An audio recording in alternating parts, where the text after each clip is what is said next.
Hey, welcome back and happy Friday. This whole week we've been focusing on the question so many go-getter women ask themselves, why do I start out strong, then shrink back in anxiety when the narcissist isn't even there anymore?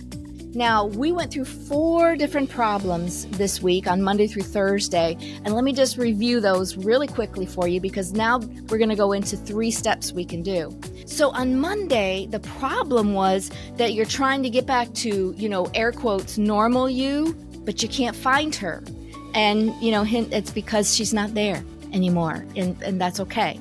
Right? On Tuesday, we talked about some active triggers, some very active triggers that are still there and that hijack your confidence in yourself when the right set of circumstances or people or words or whatever it is, it triggers something in your brain and it hijacks you.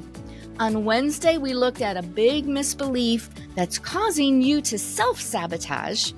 And on Thursday, we took a look at why we secretly fear that we're not as sharp as we used to be, like up here in the brainial area, that we don't feel sharp anymore. And that is a resolvable thing. You can go back and listen to that one that we talked about. But today, now, this is all coming together, the previous 4 days, because today I'm going to be sharing with you 3 steps that will help you begin resolving all 4 of those issues that we discussed all week long. Because the goal here is not only can you start strong, but that you're going to finish strong. And not just because you've pulled yourself up by the bootstraps, not because you've pressured yourself and driven yourself to do it, but because you're calm, cool, and collected, and you feel strong, you are strong, and you enjoy finishing strong. That's what we're after, right? Now, these 3 steps that I'm going to share with you, they work synergistically together. And they need to continue to do so. It's not just a one-off thing. This is some things you need to put in place in your life so that you can build toward the future.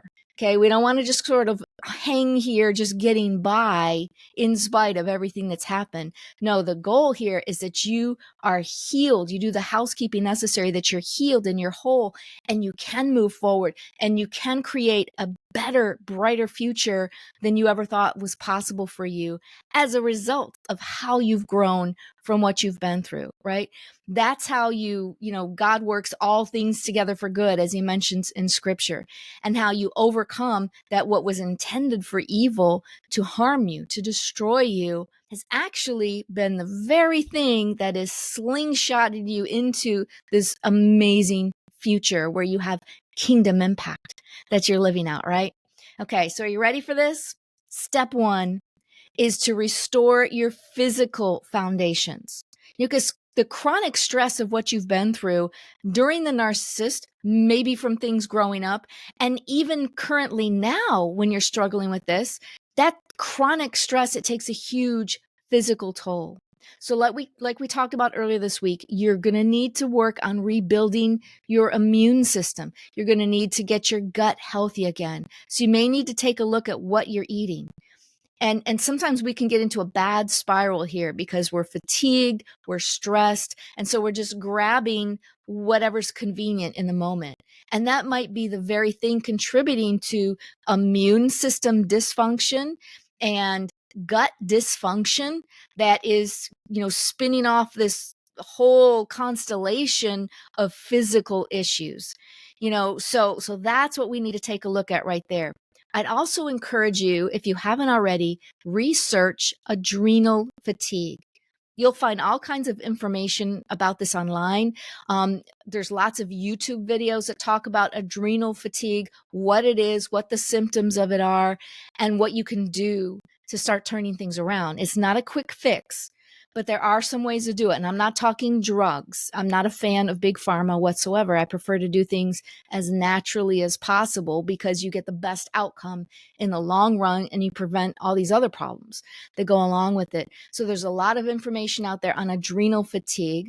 I remember going to a naturopathic type doctor, full MD, but also was a naturopathic type in approach and in philosophy. And I remember after talking with this doctor, She diagnosed me with severe adrenal fatigue. I was already kind of clued in just from my own research, but then she said, no, you're at the severe level. This isn't mild, it isn't moderate, severe. And I went, wow, okay, well, that explains some things, right? So research this. There's ways that you can start putting things back on track, you know? And again, I said it's not a quick fix. So you're not going to pop a pill and feel better. There's some systemic changes within you, but there are some specific supplements you can take that support your body in healing the adrenals and replenishing it. And that's huge. And you'll find out when you do some research on this, the adrenals are like a cornerstone of your hormones that impact every other part of your body. So do some research on that. I think you'll find it very helpful. Also, you want to think through bringing your diet back in line with what you know is healthy for you. And you can start getting better by just making some little changes, like decide in advance what you're going to work on this week. Maybe it's going to increase your water intake. Maybe you're walking around slightly dehydrated all the time. That right there will affect your mind and your energy levels. So maybe your goal is to increase your water intake. And so you can do some things like maybe track your water, maybe keep water right at your fingertips. If you don't like drinking just plain water, then you can do some little things like I put essential oils in mine. And I have an essential oil that's called On Guard that's actually a combination of oils that can be ingested. It's like a pharmaceutical grade that can be ingested.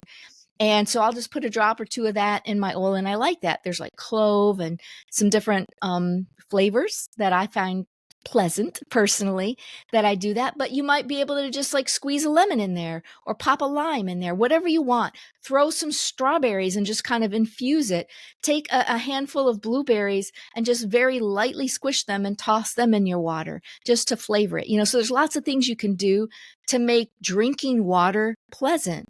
Things like removing sodas from your diet, that helps. You know, if you're doing a lot of processed foods, a lot of canned things, a lot of prepackaged stuff, maybe you can just start transitioning yourself just a little bit at a time each week. The point is just, you know, again, we've been talking all the time about these 1% incremental changes. If you can just do 1% each week, you can start bringing your diet back in line with what's healthy for you. And here's something to think about. I don't know if you've heard this before, but fruits and veggies, even when you're doing the healthy stuff like that, the fruits and veggies that are grown these days have only a fraction of the nutritional content that they did even a few decades ago. And there's a lot of reasons for that.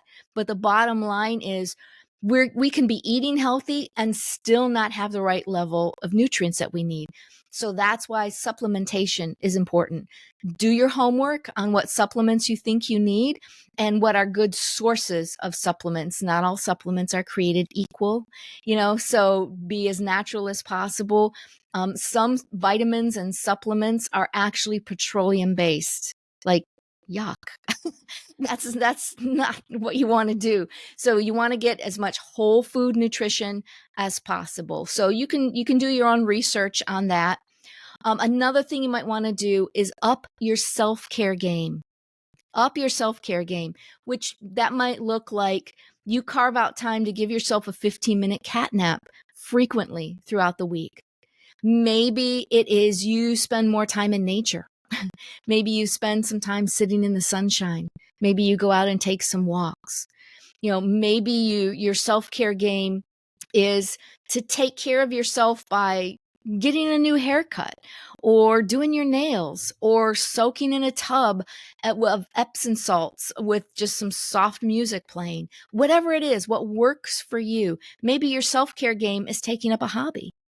You know, whatever that looks like, up your game and taking care of yourself, because that will pay dividends down the road. Right? What you want to do is work on restoring your physical foundation. And that's going to give you the energy that you can act on step 2. So let's look at step 2. Step 2 is to restore your mental and emotional foundations. Now, there's a whole process with this that I don't have the time to get into with today, but I'm going to tell you it's the heart healing process as we practice in my Cinderella No More program. And basically, this is a systematic way of working with God to heal deep heart wounds, to entirely exchange wounded emotions for positive ones, to exchange your pain for his peace, to address root issues, and to not have to deal with this stuff anymore. Have you ever had the circumstance you found yourself in when you thought you dealt with something, but all of a sudden there it is again, and it comes back with a vengeance? Okay, there's reasons for that. So in this heart healing process, as I teach it in Cinderella No More and work with people through that process, we look at the root issues and we work a process through so you get complete and ongoing release from this, where you're not just taking it back from God again and reliving it. We want to make your heart ready to release these emotional toxins through forgiveness. We don't leap to forgiveness straight off the bat. I understand that, when you've got a lot of housekeeping to do, house cleaning to do, the idea when you hear someone say you need to forgive, and you are a godly woman, you understand the importance of forgiveness, but something about that just makes the hair stand up on the back of your neck because you're not ready to forgive. There's reasons for that, and this heart healing process will help you walk through those things so you get to the place where you've done all these other steps, and now you are ready for this piece of the equation of getting you back to a healthy emotional place where you're free. You're free of this stuff, right? So restoring your mental and emotional foundations enables you to more fully, more deeply act on what I'm going to share with you in step 3, right? Now, step 3 is restoring your spiritual foundations. Now, let me just quantify this because it's a given that you need time with the Lord daily. You need his companionship. You need his comfort, his protection, his guidance. He is your lifeline. Okay, so that's a given from the start. Step 1, that's included in that. But what I'm talking about here with step 3 goes deeper. And we go deeper by continuing where you left off in step 2. When you've done that emotional house cleaning, when you're starting to feel more healed and whole, now we can address the next stage of that. And it's the spiritual implications of agreements and falsehoods that arose from those painful seasons, that those painful emotions gave rise to. And when I say agreements, those are like negative pronouncements that knowingly or unknowingly you've come into agreement with it. And when you come into agreement with it, you basically have opened the door for your spiritual enemy to have grounds to come after you. And when you do this sort of thing, then you can kick the enemy out and he'll stay out, right? You recapture your strength. All right. And there's false beliefs, there's agreements. A lot of these agreements really are you speaking curses over yourself. And you may or may not actually verbalize it, but you may not have even challenged some assumptions that you've made. Those assumptions are agreements. All right. So I'm getting a little deeper in things here, and I'm speaking in some generalities, but just know there's a way to unpack this deeply. We go through this in our Cinderella No More program because this is a crucial component of your freedom and your ability to have a beautiful life moving forward, for you to really get into that kingdom zone of impact. You want to build the truth that sets you free spiritually, mentally, and emotionally, right? The reason I had you start with the physical stuff in this is because, stop and think for anyone. You can know all this other stuff, but when you're just physically depleted, when you're sick all the time, then, it's hard for you to be, up to doing much of anything in some of these other areas. All of this is going to prepare you to take back ground. Take back ground that the enemy has stolen from you. It prepares you for a new season of walking forward because I promise you, dear sister, God has a unique promised land that's waiting for you, right? So remember, steps 1, 2, and 3 need to work together, and they need to be maintained together so that you can walk into this beautiful new season and you just go, as scripture says, from glory to glory, right? So I hope this has been helpful to you. So remember, Wendy's going to be back again with me next week, and we're going to talk about how to rebuild your confidence to lead well again. Now, I know this topic this week may have brought up some questions and some issues that you want to talk about, and I'd love to hear from you. So email me at hello@AnnetteChesney.com. Remember that Wendy and I are with you on this journey to provide some guidance. We're going to give you some wisdom, and we're always going to give you a gentle little nudge to grow forward. We're going to challenge you to grow forward. So continue to partner with God. Focus on just that little bit of incremental improvement, better than you were yesterday, better than you were last week, because all that growth is cumulative and it moves you in the right direction. Now be sure to like and subscribe and share this episode to help others. And as a matter of fact, when you like and subscribe, it helps the algorithms and it helps to put this episode in front of some other people too. Check out our show description for some additional helpful resources. Keep going, because your best is yet to come. See you next week.